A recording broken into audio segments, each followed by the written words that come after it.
এদিকে চীনের ফুজিয়ান প্রদেশের উফু টাউনশিপে এখন পদ্মের এক নয়নাভিরাম রাজ্যে পরিণত হয়েছে। বিস্তীর্ণ পদ্মক্ষেতগুলো ফুলে ফলে ভরে উঠেছে, যা শুধু চোখ জোড়ানো সৌন্দর্যই নয়, স্থানীয় অর্থনীতিতেও নতুন প্রাণের সঞ্চার ঘটাচ্ছে। এখানকার মৃদু ও আর্দ্র জলবায়ু এবং উর্বর মাটি পদ্ম চাষের জন্য অত্যন্ত উপযোগী। আর এই প্রাকৃতিক সুবিধাটাকে কাজে লাগিয়ে এক নতুন অর্থনৈতিক বিপ্লবের সূচনা হয়েছে। বিস্তারিত থাকছে প্রতিবেদনে।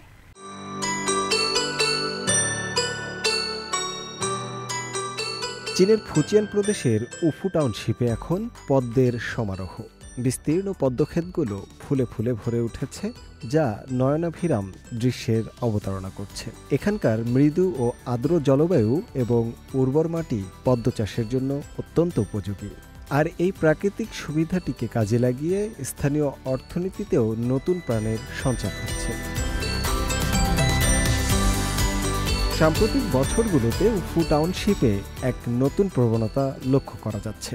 শহর ছেড়ে অনেক তরুণ তাদের নিজ শহরে ফিরে আসছেন, করছেন পদ্ম চাষ এবং এর বাজারজাতকরণেও নিজেদের যুক্ত করেছেন।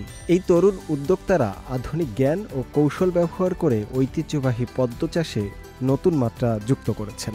এর ফলে একদিকে যেমন উৎপাদন বৃদ্ধি পাচ্ছে, তেমনি অন্যদিকে পদ্ম থেকে তৈরি বিভিন্ন পণ্যের বাজারও সম্প্রসারিত হচ্ছে।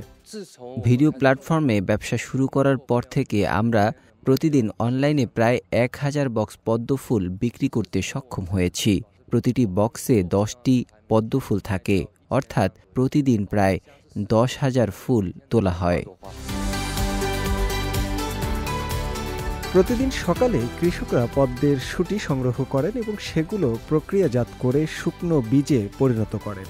স্থানীয় কৃষক লিয়ান লিয়াই জানান, তারা বর্তমানে প্রতিদিন প্রায় 400 কেজি শুকনো পদ্ম বীজ উৎপাদন করছেন। সাদা পদ্ম পরিপক্ক হওয়ার সঙ্গে সঙ্গে তাদের উৎপাদন আরও বৃদ্ধি পাবে।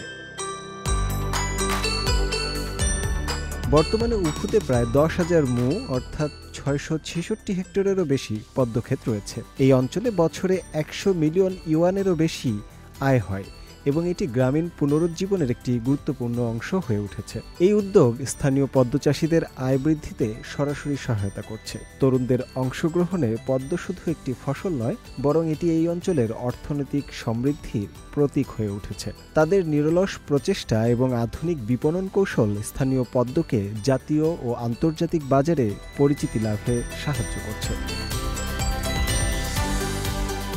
তবে শুধু আয় বৃদ্ধি কিংবা স্থানীয়দের জীবনমানের পরিবর্তন নয়, পদ্ম ফুলের এই সমারোহ দেখতে প্রতিদিন প্রচুর পর্যটক উফুতে ভিড় করছেন।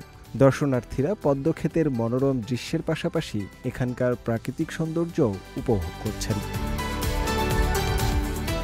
শুভ আনোয়ার, CMG বাংলা।